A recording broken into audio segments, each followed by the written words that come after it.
Hello everyone, मैं हूं अंकुर शर्मा, आपका फिजिक्स कोच। आज हम बात करेंगे उन बच्चों के लिए जो 9th मूविंग 10th है। चलिए कुछ टिप्स बताऊंगा। सबसे पहले हम बात करेंगे उन बच्चों को क्या करना है, फिर इसके बारे में हम बात करेंगे उन्हें क्या नहीं करना है। चलिए सबसे पहला जो टॉपिक है या जो बात हम करेंगे, किसकी बात करेंगे बेटा? पॉजिटिव माइंडसेट की हम बात करेंगे। जैसे जब भी कोई हम काम स्टार्ट करते हैं ना, तो सबसे पहले तो हमें एक बिलीफ सिस्टम होना चाहिए, हमारे अंदर से एक आवाज आनी चाहिए कि हम इस काम को कर लेंगे। अगर आप पहले से ही डर जाए कि नहीं मुझसे नहीं होगा, तो फिर समझ लो वो दुनिया का अगर सबसे आसान काम भी होगा ना, तो भी आप वो नहीं कर सकते। तो हमेशा पॉजिटिव रहिए, पॉजिटिव माइंडसेट के साथ आप चीज़ों को स्टार्ट करिए, रिजल्ट हमेशा ही अच्छा होगा। तो सारा खेल भी माइंड का ही है। एक बार अगर माइंड को समझ में आ जाता है कि हाँ ये हो जाएगा, तो 100% ये हो जाएगा। चलो नेक्स्ट मैं बात करता हूँ कंसेप्चुअल लर्निंग की।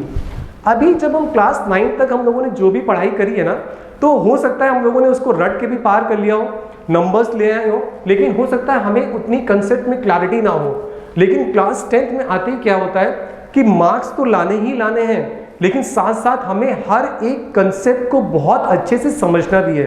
क्योंकि अगर कंसेप्चुअल लर्निंग में अगर हमें कहीं दिक्कत आएगी ना, तो हो सकता है हम आधा अधूरा समझे, तो हो सकता है हम कुछ क्वेश्चंस को या कुछ न्यूमेरिकल्स को सॉल्व करने में हमें कुछ प्रॉब्लम आए, तो उन्हें हैंडल करना इतना आसान नहीं होगा इस बार। तो आपको कंसेप्ट की क्लैरिटी होना बहुत ज़रूरी है। किसी भी पॉइंट ऑफ टाइम पे अगर कोई भी कंफ्यूजन है, तो सबसे पहले आप उसे क्लियर करिए, तभी आगे बढ़िए, वरना बहुत ज़्यादा उससे कोई फायदा नहीं होगा बेटा। चलो नेक्स्ट हम बात करते हैं कंटिन्यूअस प्रोसेस की। अब जैसे मान लो आपने किसी चीज़ को जब भी पढ़ना स्टार्ट करा है, तो जब हम पढ़ना स्टार्ट करते हैं तो आपने बिल्कुल कंसेप्चुअल क्लैरिटी के साथ जब उसे पढ़ा, लेकिन एक बार पढ़ने से ऐसा नहीं होता है कि जितनी चीज़ें आपने एक बार पढ़ी सब आपको याद हो जाए, है ना। तो हमें क्या करना है कि सारी चीज़ों को लेकर एक जैसा, मतलब जितना कंसेप्ट है सारा का सारा, सारे कंसेप्ट को हमें एक तरीके से पढ़ना है। जैसे हमने पहला कंसेप्ट पढ़ा था, वैसे ही हमें मन लगा के दूसरा कंसेप्ट भी पढ़ना है ना। ये चीज़ें बिल्कुल ध्यान रखनी है कि जो प्रोसेस था, जो पहले किया था, वो आपको दोबारा करना है। कंटिन्यूअस प्रोसेस है, रोज का प्रोसेस है, डे बाय डे का प्रोसेस है, बिल्कुल भी इसे आपको मिस नहीं करना है इसमें। चलिए नेक्स्ट हम बात करते हैं इफेक्टिव रिवीजन की। अब रिवीजन तो बहुत लोग बोलते हैं revision is the key to success, और बिल्कुल बात सही है, लेकिन हमने बात यहाँ पे किसकी करी है बेटा? इफेक्टिव रिवीजन की।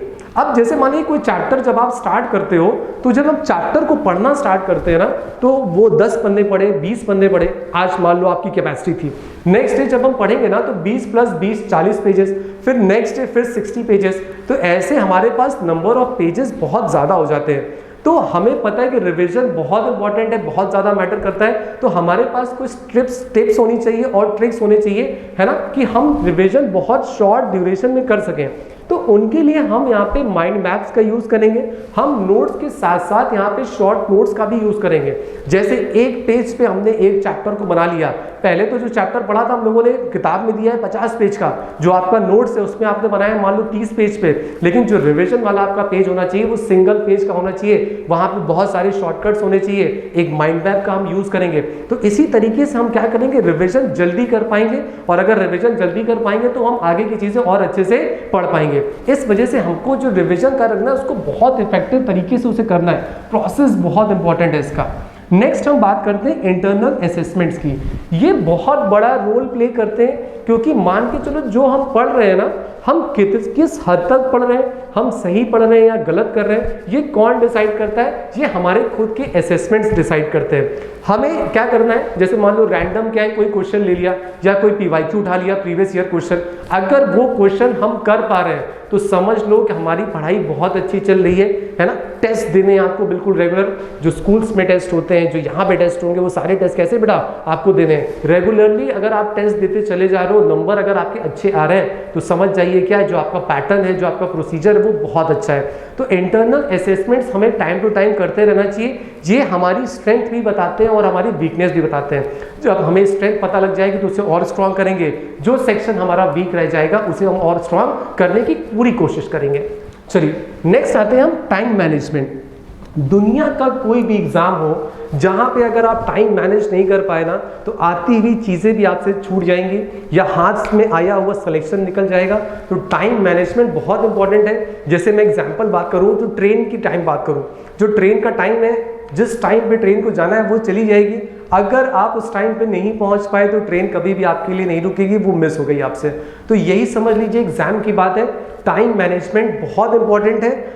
और जब भी हम पेपर देना स्टार्ट करते हैं ना, तो कुछ क्वेश्चंस होते हैं बेटा उसमें 1 नंबर के हैं, कुछ 2 नंबर के हैं, कुछ 4 मार्क्स के हैं, और कुछ इवन केस स्टडीज के क्वेश्चन सारे, है ना। तो हमें सबसे पहले देखना पड़ता है कि एक पर्टिकुलर क्वेश्चन का कितना वेटेज है। तो वेटेज के हिसाब से हम पेजेस को डिवाइड कर लेते हैं कि कॉपी में मैं इतने पेजेस लिखूंगा और उन पेजेस को हमें कितना सजा के लिखना है, ये सारा कुछ हमें पहले से ही पता होना चाहिए। ऐसा नहीं कि हम रैंडम किसी टॉपिक के बारे में अगर हमको पता है तो हम पूरी उसमें राम कथा लिखते चले जा रहे हैं पूरी सारी, है ना। तो उसमें हमें ऐसा कुछ नहीं करना है। हमें क्या करना है, मार्क्स के हिसाब से हमें डिवाइड कर देना है कि कितना इसको टाइम देना है या कितने पेजेस हमें वहां पे लिखने हैं इसमें। चलो नेक्स्ट हम आते हैं स्टिक टू द प्लान।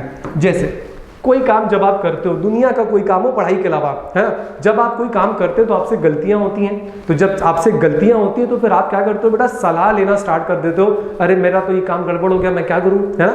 तो सबसे पहले तो ये डिसाइड कर लो कि आप जिस पर्सन से सलाह ले रहे हो क्या वो सही पर्सन है, क्या वो राइट पर्सन है जो उस बारे में आपको बता सकता है। तो जब भी कभी भी हम फंसेंगे तो पहले तो सबसे पहले आपको अपने टीचर से ही कंसल्ट करना है जो आपको गाइड कर रहे होंगे। इसके अलावा हमें किसी और से नहीं सुनना है ना। गलतियां होंगी 100% होगी, लेकिन आपका जो गाइडेंस है ना वो बिल्कुल प्रॉपर होना चाहिए। जो टीचर बोलेगा आपको वही करना है उसमें, ठीक है। प्लान्स नहीं चेंज किए जाते हैं। प्लान्स को चेंज करने का मतलब क्या है, फिर से स्क्रैच से स्टार्ट करना। तो हम स्क्रैच से नहीं स्टार्ट करेंगे। अपने प्लान्स में एक बार जो प्लान बना लिया आपने उसी प्लान पे स्टिक रहो। जैसे आपने अगर टाइम टेबल बना रखा है आपने अपना, तो पूरी कोशिश करिए आप उसी टाइम टेबल को फॉलो करिए। क्यों?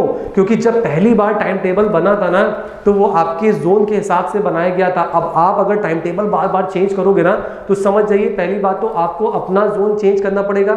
अपने कंफर्ट जोन को आप क्या कर रहे हो बेटा, हैम्पर कर रहे हो। तो ये सारी दिक्कतें आती हैं। इस वजह से हमें जो प्लान है उसी पे स्टिक करना चाहिए, ठीक है। एरर होते जाएंगे, उसको हम रेक्टिफाई करते चलेंगे उसमें। चलिए नेक्स्ट हम बात करते हैं यहाँ पे राइटिंग स्किल्स की। तो राइटिंग बहुत मैटर करती है। मैं बताऊं क्यों। जैसे मान लो कोई एक बच्चा है जो बिल्कुल मोती की तरह लिखता है और दूर से टीचर देख के खुश हो गया, उसे सब समझ में आ रहा है। और एक बच्चा ऐसा है जिसे आता सब है लेकिन वो अच्छे से क्या हुआ, वो राइटिंग की वजह से वो समझ नहीं आ रहा है क्या लिखा हुआ है। तो अब 1 मिनट लिए अगर मुझे मान लिया जाए कि मैं एग्जामिनर हूँ, मेरे सामने कॉपी आई है, तो मैं क्या करूंगा, जो राइटिंग जिसमें मुझे अच्छी लग रही है, जिसकी बच्चे की राइटिंग फटाफट कॉपियां भी चेक होती चली जा रही है, तो मैं उसको ऑब्वियस सी बात है एडिशनल मार्क्स दूंगा। लेकिन एक बच्चा ऐसा है जिसने लिखा सही है लेकिन मैं उसे पढ़ ही नहीं पा रहा हूं, तो क्या फायदा हुआ ऐसी नॉलेज का, है ना। तो ये सबसे बड़ा इंपैक्ट डालता है जब आपको मार्क्स लाने होते हैं। तो यहाँ पे इस चीज का ध्यान रखना है कि आपकी राइटिंग स्किल्स बहुत ज्यादा मैटर करती है।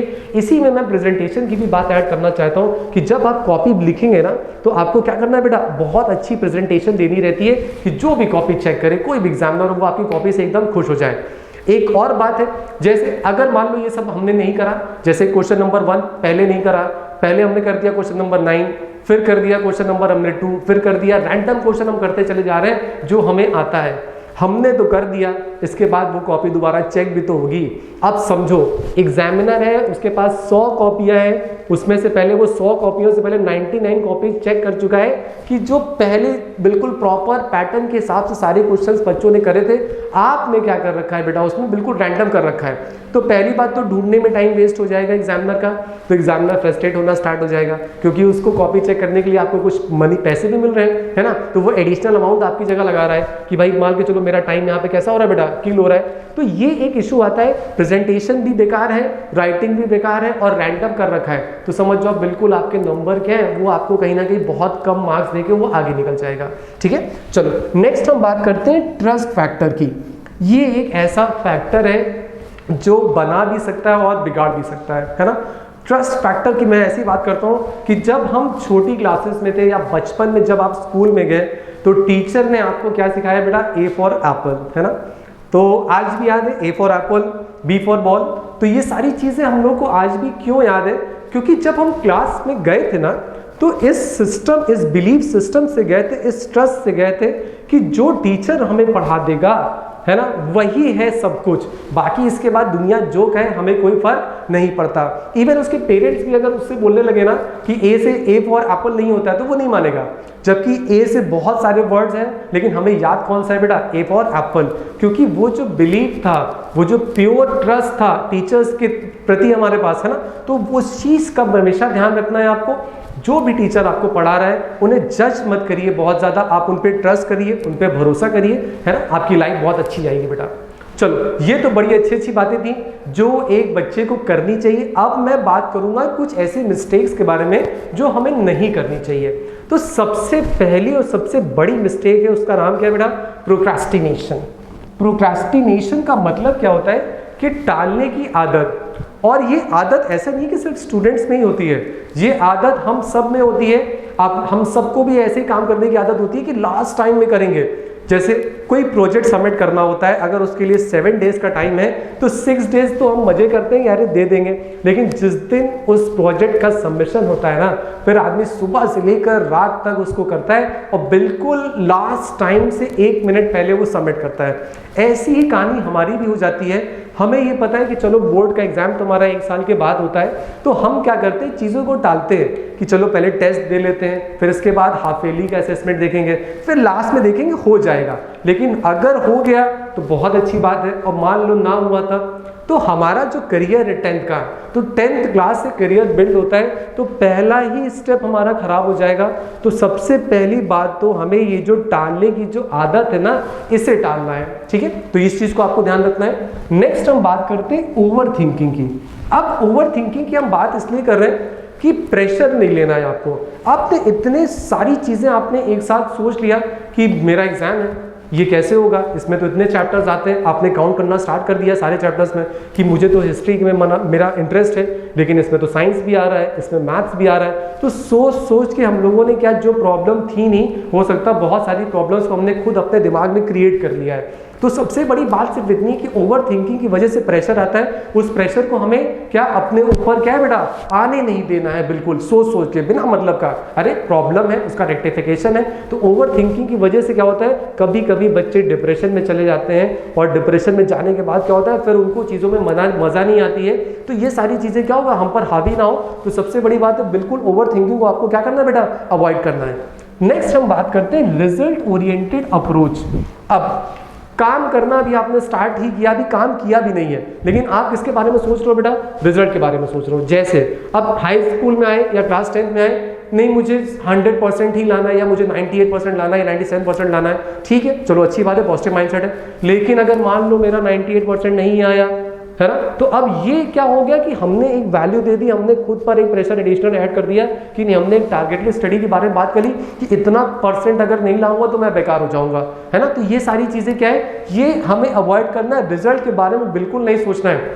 जैसे मान लो कोई क्रिकेटर है, तो अगर वो जब प्रैक्टिस कर रहा होता है तो वो उस समय एक्चुअल मैच के बारे में नहीं सोचता है, क्योंकि अगर वो एक्चुअल मैच के बारे में सोचेगा कि क्या पता मैं 0 पे आउट हो जाऊंगा, तो इतने सारे लोग मुझे देख रहे होंगे वहाँ पे, पता नहीं क्या सोचेंगे, क्या मुझे दोबारा मौका मिलेगा क्या। तो अगर वो इतनी सारी चीज़ें उस समय अगर सोचेगा ना, तो वो प्रैक्टिस नहीं कर पाएगा उस समय। तो इस चीज़ को आपको ध्यान में रखना है, रिजल्ट के बारे में बिल्कुल नहीं सोचना है, मेहनत के समय सिर्फ मेहनत करनी है आपको। चलो नेक्स्ट आते हैं distractions from the social media. Social media से हम दूर नहीं हट सकते हैं, ये हम सब जानते हैं, लेकिन हम इसको मिनिमाइज कर सकते हैं। कैसे कर सकते हैं, आप सबसे पहले डिसाइड कर लो जो मेरा टारगेट है, उस टारगेट की तरफ कौन कौन लोग जा रहे हैं। हम ऐसा सर्कल बनाएं कि जहां पे सबका टारगेट एक हो। ऐसा नहीं होना चाहिए कोई ऐसा फ्रेंड है आपका जिसको क्रिकेटर बनना है, कोई एक ऐसा फ्रेंड है जिसको आपको कुछ और सिंगर बनना है। तो ऐसा ग्रुप मत बनाइए, पहली बात तो, जो आपके टारगेट से अलग हो। तो लाइक वाइज टारगेट लेके हमें ग्रुप बनाना है, और जो ग्रुप बनाए वो बहुत बड़ा नहीं होना चाहिए। ग्रुप जरूरी भी होता है, क्योंकि अगर मान लो कोई में प्रॉब्लम है या कोई पर्सनल बात है, हमारे पास फ्रेंड्स हैं, है ना, तो हम उनसे कुछ डिस्कस कर सकें, ठीक है, कुछ एडवांटेज है। लेकिन मेजर ड्रॉबैक्स क्या होते हैं कि जैसे मान लो सोशल मीडिया पे हमने व्हाट्सएप उठाया या किसी और की बात करें, है ना, बहुत सारे प्लेटफॉर्म्स हैं जिसमें हम आसानी से कनेक्ट हो सकते हैं। अब हम उस इंसान से कनेक्ट होना चाहेंगे जो मुझे हेल्प करेगा मेरे टारगेट की तरफ, है ना। हम उस इंसान से कभी कनेक्ट नहीं होना चाहते जो क्या कर देगा बेटा, डिस्ट्रैक्ट कर देगा। पता लगा मैंने बात करी कि चलो आज पढ़ते हैं 5 घंटे, अब फ्रेंड मिला, फ्रेंड से बात हुई, अरे रोज ही तो पढ़ते हैं, चलो आज मूवी देख के आते हैं, नई मूवी आई है, टिकट्स मिल रहे हैं, और ये देखो इस ऐप पे तो बिल्कुल एक टिकट के साथ दूसरा टिकट फ्री है। तो पता चला हाँ यार ये तो बात बिल्कुल सही है, पैसे भी नहीं लग रहे हैं, है ना। तो ये सारे डिस्ट्रैक्शंस आते हैं, तो इन डिस्ट्रैक्शन से हमें हटना है, सोशल मीडिया को बिल्कुल मिनिमाइज करना है आपको। चलो नेक्स्ट आते हैं इंक्रीज्ड कंपटीशन से। अब किसी महान पुरुष ने आपको बैठा आपको समझाया कि अच्छा तुम्हारा टारगेट कितना है, इस बार तुम्हें 98 लाना है, तो जरा ये सोचो जरा कितने सारे बच्चे बैठ रहे होंगे, तुम कहाँ स्टैंड करते हो, तुम्हारा 9th में रिजल्ट अच्छा नहीं आया था, क्या तुमको लगता है कि तुम्हारे मार्क्स आ जाएंगे? तो ये सारी चीज़ें भी क्या होती है बेटा, है ना, हमारे माइंडसेट को खराब करती, जो हमने पहले पॉजिटिव माइंडसेट सोचा था। तो पहले तो क्या करते हैं लोग, बताते हैं कि तुम्हारे स्कूल में मान लो ABCDEF सेक्शन है सारे, एक स्कूल में इतने बच्चे हैं, सोचो कितनी ब्रांचेस है, कितने सेक्शंस है, ऑल ओवर इंडिया कितने बच्चे होंगे। तो ये इतने संख्या इतना ज़्यादा हो जाती है, फिर हमें डर लगने लगता है कि अरे बात तो सही है और ये बच्चे ऑलरेडी मुझसे इतना आगे, तो मैं इनसे फाइट कैसे करूंगा, या मेरी रैंक यहाँ पे कैसे आएगी, या मेरा परसेंटेज कैसे इंप्रूव करेगा। तो सबसे बड़ी बात है इंक्रीज कंपटीशन से हमें डरना नहीं, ये नंबर्स की बात होती है, कंपटीशन होगा होने तो हमें क्या फर्क पड़ता है, हमारे पास तो बिल्कुल बहुत प्लान स्ट्रेटजीज हैं, हमारे पास सबसे अच्छा गाइडेंस है, सबसे अच्छा बिलीफ सिस्टम है ना। तो हमें उस पर विश्वास करना पड़ेगा, हमें इन सब चीज़ों से क्या होगा बेटा, हटना पड़ेगा, हमें अपना दिमाग यहाँ से हटाना पड़ेगा। नेक्स्ट हम बात करते हैं अवॉइड जंक फूड की।